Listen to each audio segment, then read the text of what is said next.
everyone, and welcome to episode 4 of the Sussex Local Podcast, recorded in August 2020.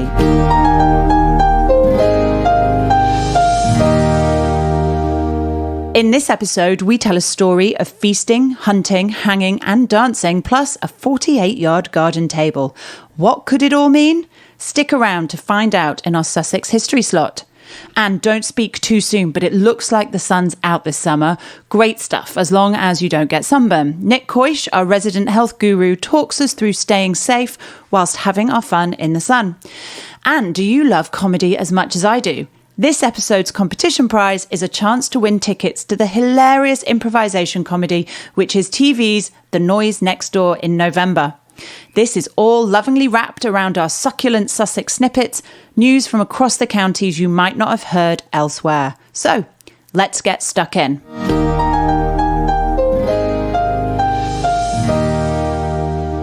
When Worthing Theatres closed in March this year, nobody could have anticipated the gravity of the crisis.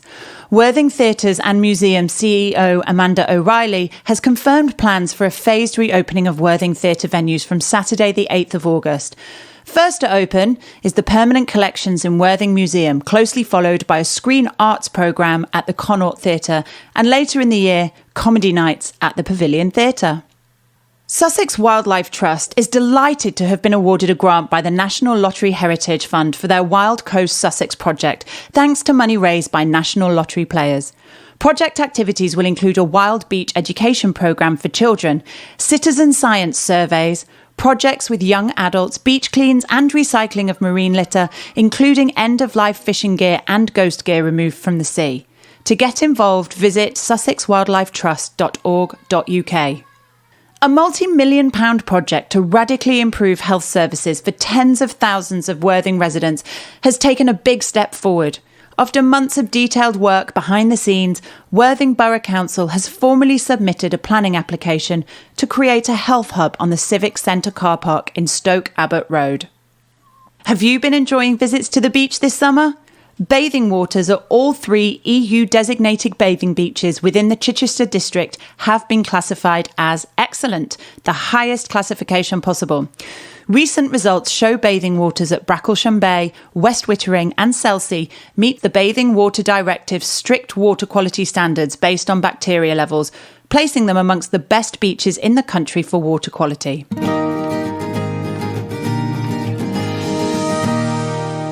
In this episode of Sussex History, we tell a story of a few days feasting, hunting, dancing and hanging, a 48-yard garden table and 6 brand new Knights of the Realm. Yes, Elizabeth I knew how to make a splash. Here's Georgia reading David Johnston's account of Gloriana's wild week at Cowdray Park near Midhurst.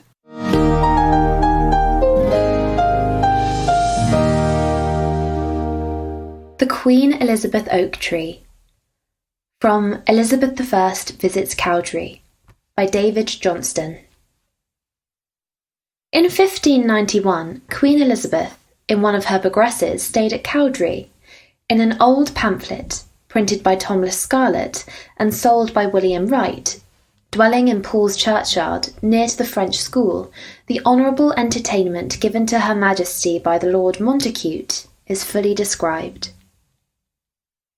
The Queen, having dined at Farnham, arrived at Cowdray with a great train about 8 o'clock at night, on Saturday the 15th of August.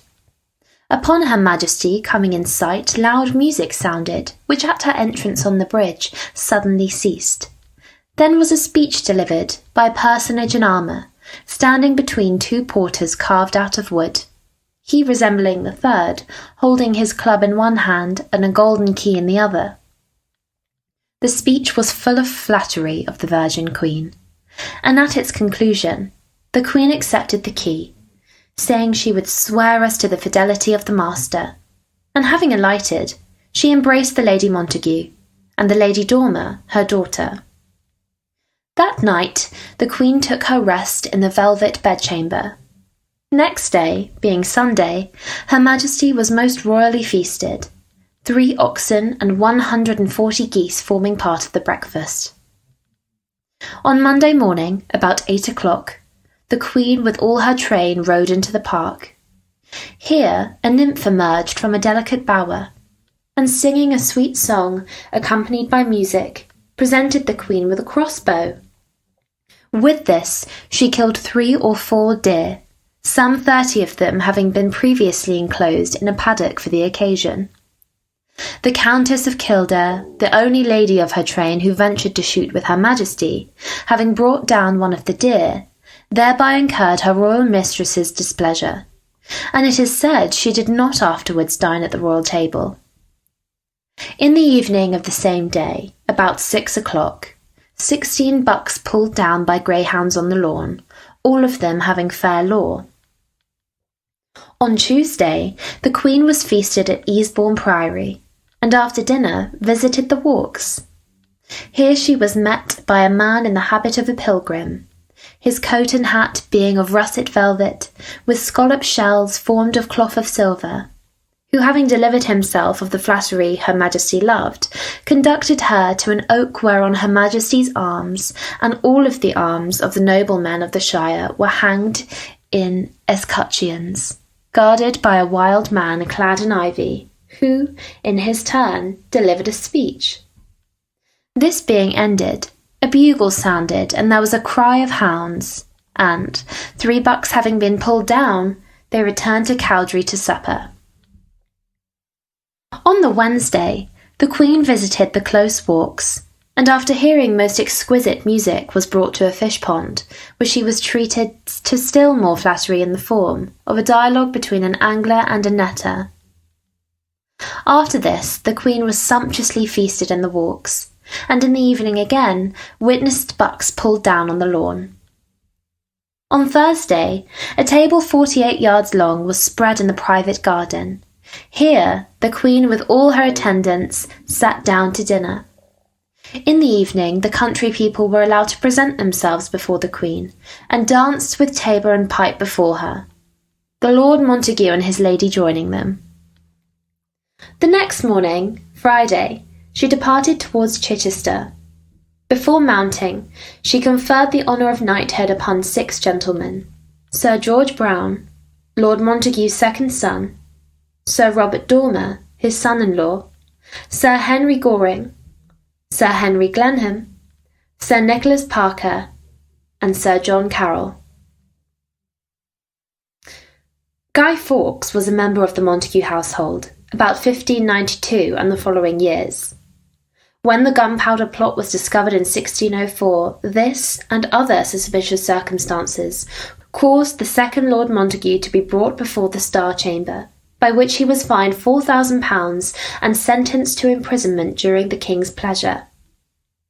He was released after nearly a year's confinement in the Tower of London. If you would like to read more from David R.G. Johnston, a Sussex author, photographer and artist, you can find his website at www.davidjohnston.org.uk.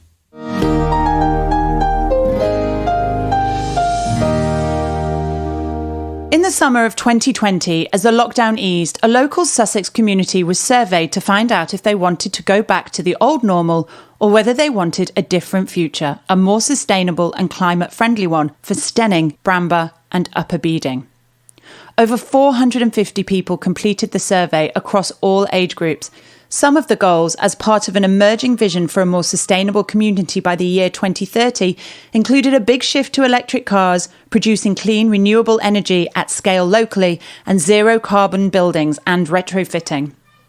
Created in 2013, Community Works connects charities, volunteers and businesses in Brighton, Hove, Ada and Worthing. The organisation has recently seen a rise in demand for trustees from local charities and community groups. With much of the local response to COVID-19 being delivered by these groups, they are now seeking trustees from a wide range of backgrounds and experiences to help steer them through the next phase and beyond. A major long-term investment in developing and promoting tourism, vital to local jobs and the post-COVID economy, was made by Chichester District Council this month. The council has made a decision to treble its annual funding to £150,000 as part of a 5-year plan to ensure that the communities of Chichester, Petworth, Midhurst, Selsey and the neighbouring villages are able to benefit in full from the tourism pound. a brand new Dream Home prize draw has launched, offering people the chance to win a 4-bedroom house by the sea worth over £1 million, while also supporting 2 hospices in Sussex. With tickets priced at just £2, the winner could walk away with the mortgage-free property in a few weeks' time. The competition closes on 31st of August 2020 and tickets can be bought at dreamhomeprizedraw.com. What a summer we're having. It's the best I can remember for years, for the weather anyway. I'm a real sun worshipper, but like many people, I have to be careful I don't fry. Too much sun is not only temporarily painful, but can also lead to longer-term problems. Nick Coysh, who runs his osteopathy practice in Storrington, takes us through how to enjoy the great weather safely.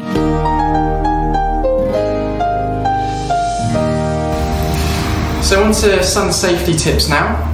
And most of this is common sense, but we can all do with a little reminder from time to time, as it's easy to get complacent and go outside unprepared, especially here in England when people just want to drop everything and go out there and make the most of it when we do get a sunny spell of weather. First of all, make sure that you never burn. There's no safe or healthy way to get a tan. A tan won't protect your skin from the sun's harmful effects, and the longer you're exposed to it, the greater your risk of developing skin cancer. Spend time in the shade between 11 a.m. to 3 p.m. when the sun's at its hottest. Cover up with suitable clothing and sunglasses. An example would be a wide-brimmed hat that shades both the face, neck and ears. Long loose clothing, close weaved fabrics, that type of thing. And sunglasses with wraparound lenses. So take extra care with children as well. Their skin is more sensitive and easily damaged, increasing their risk of skin cancer developing in later life. On the topic of sunscreen, it's recommended in the UK that you use at least SPF 30, according to the NHS website, or the Cancer Research UK recommends factor 15. This is to protect against UVB rays. So if you want to err on the side of caution, then always go with the higher protection. And also with UVA protection, the rating should be at least 4 stars, and you can find this on the little bottle that you get with the lotion in. The other thing to look out for is that the sunscreen isn't past its expiry date. Most of them will have a shelf life of between about 2 and 3 years. If you're planning to be outside in the sun for a long period of time, the NHS recommends that you apply twice prior to going out, once 30 minutes before, and again immediately before you go out to all areas of the skin that will be exposed. For reapplying, be sure to do so liberally and frequently, and according to the manufacturer's instructions. And you'll also need to reapply straight after you've been in water, even if it's a water-resistant lotion, after towel drying, sweating, or when it may have rubbed off. On top of that, it's also recommended that you reapply every 2 hours regardless, because the sun can dry it off your skin. If you do get burnt, the first thing to do is cool the skin down with water, and then apply a soothing after sun creams or spray like aloe vera. People who need to take extra care in the sun are those with pale, white or light brown skin, have freckles, red or fair hair, tend to burn in the sun rather than tan, have many moles, a medical skin condition, or those who are only exposed to intense sun occasionally, for example when they're on holiday in a hot country, or if they have a family history of skin cancer. The good news is, for those with naturally brown or black skin, then you're less likely to get skin cancer, although it still can occur to anyone. A word on moles and freckles.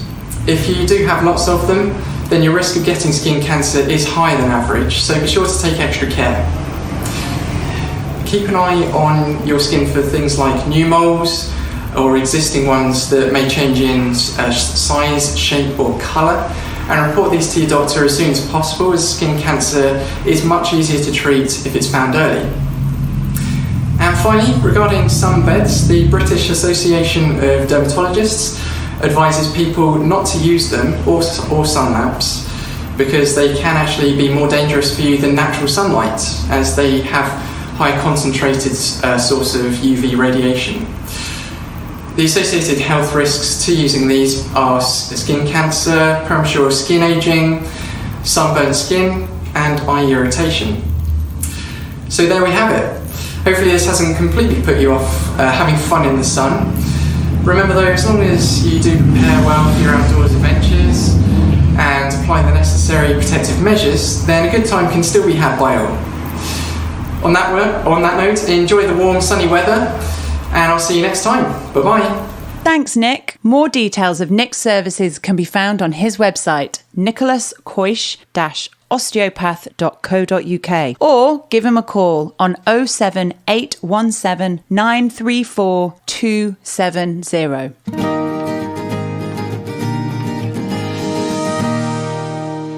An East Sussex survey has revealed that more than 1 in 3 people, 35%, said they felt closer to their community as a result of the virus. A similar number, 36%, felt there was no change, and a slightly smaller number at 28% said they felt more distant.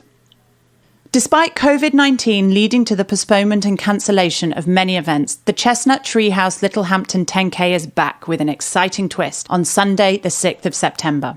Instead of running the set route on Littlehampton seafront, runners across Sussex will be setting off from their own homes alone, with a running buddy or in a small socially distant group at 9:30 a.m, running a route of their choice. Visit the Chestnut Tree House website to enter.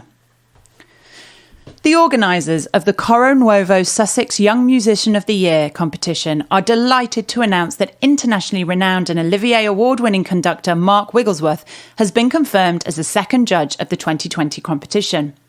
The deadline for application to the Coro Nuovo Sussex Young Musician of the Year competition is midnight on Sunday the 30th of August 2020. The winner will be announced in a live virtual award ceremony during October 2020. For more information or to enter, visit sussexyoungmusician.org.uk. Are you looking for a confidential space where you can share what's troubling you? Independent charity Chichester Counselling Service welcomes new clients for weekly one-to-one online and telephone counselling. They have been supporting the local community and surrounding villages for more than 40 years, and their counsellors can help with a wide range of issues, including anxiety, depression, loss, relationships, life stages, and work problems. Fees are charged only to cover running costs. Get in touch by emailing office@ccs-counselling.org.uk or find out more at ccs-counselling.org.uk.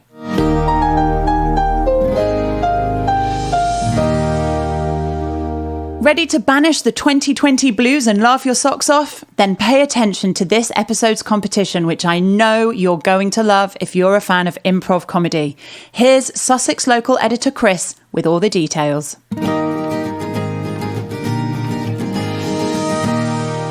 If you're ready for a good laugh, enter our competition to win a pair of tickets to see The Noise Next Door Through Time, a hilarious family show brought to you by Britain's premier improv troupe. Join the undisputed masters of off-the-cuff comedy for a side-splitting, jaw-dropping, time-travelling adventure that's fun for literally everyone. Dinosaurs? Egyptians? Robots? Where do we go next? It's up to you. Your suggestions are transformed in the blink of an eye into ferociously funny scenes and songs on a journey through history to the future and back again. As seen on BBC One's The One Show and ITV1's Tonight at the Palladium, we have a pair of tickets available to see The Noise Next Door at the Connaught Theatre Worthing on 28th of November at 2 p.m. More information can be seen on www.worthingtheatres.co.uk. To be in with a chance of winning a pair of tickets, answer the following question. Which channel featured The Noise Next Door? A. Channel 4, B. BBC One, or C. BBC Two.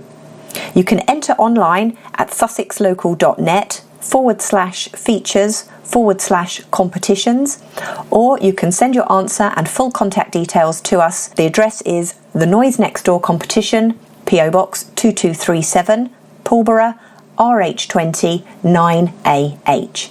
The winner will be drawn after the 1st of September. Good luck! This podcast was presented by me, Kat Sims. The script was written by Georgia Brown. Theme music was composed and performed by Jimmy Sims. Audio production and mixing also by Jimmy Sims. And the podcast was produced by Jeff Nutbean from Sussex Local.